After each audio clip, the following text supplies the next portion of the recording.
প্রিয় উচ্চ মাধ্যমিকের ছাত্রছাত্রীরা, আজকে তোমাদের সিলেবাসের অন্তর্ভুক্ত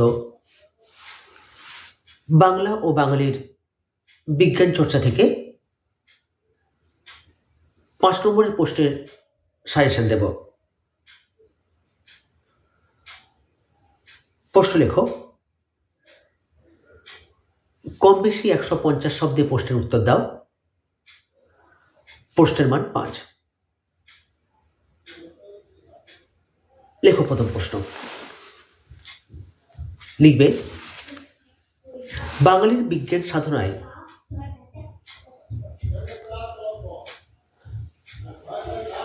আচার্য জগদীশচন্দ্র বসুর কৃতিত্ব আলোচনা করো।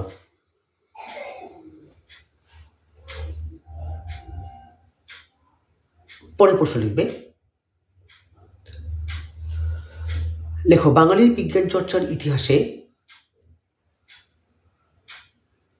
আচার্য প্রফুল্লচন্দ্র রায়ের অবদান আলোচনা করো। বাঙালির বিজ্ঞান চর্চার ইতিহাসে আচার্য প্রফুল্লচন্দ্র রায়ের অবদান আলোচনা করো। পরের প্রশ্ন লেখো। লিখবে, বাঙালির বিজ্ঞান ভাবনা ও বিজ্ঞান চর্চার ইতিহাসে বাঙালির বিজ্ঞান ভাবনা ও বিজ্ঞান চর্চার ইতিহাসে জোড়াসাঁকো ঠাকুর বাড়ির অবদান আলোচনা করো। জোড়াসাঁকো ঠাকুর বাড়ির অবদান আলোচনা করো। পরের প্রশ্ন লিখবে, তবে তার আগে চ্যানেলটিতে তোমরা যারা নতুন এসছো তোমরা চ্যানেলটিকে সাবস্ক্রাইব করো, ভালো লাগলে লাইক করো, বন্ধুদের সঙ্গে শেয়ার করো, আর কমেন্ট সেকশনে তোমরা অবশ্যই তোমাদের মতামত তোমরা কমেন্ট করে জানিও। এসো পরের প্রশ্নে। লিখবে, বাংলার বিজ্ঞান চর্চার ইতিহাসে রাধা গোবিন্দ করের অবদান আলোচনা করো।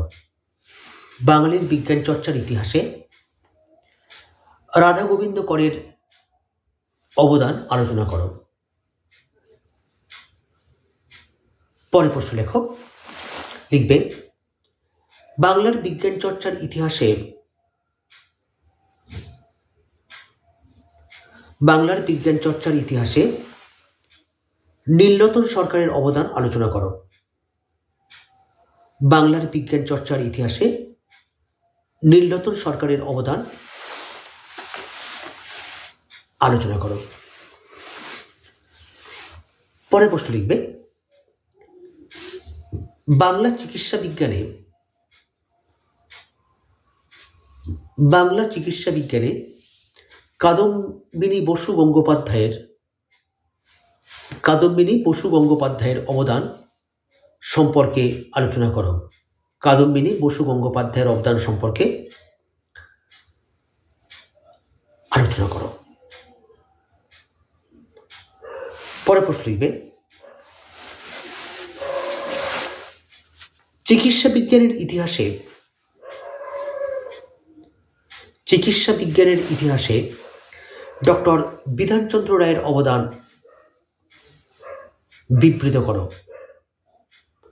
চিকিৎসা বিজ্ঞানের ইতিহাসে ডক্টর বিধানচন্দ্র রায়ের অবদান বিবৃত করো।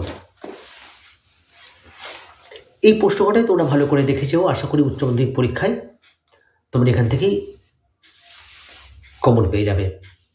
আজকে এই পর্যন্ত। ভালো থেকো, ভালো ভেবো, আর অবশ্যই ভালো করে পড়াশোনা করো। Tata, bye bye.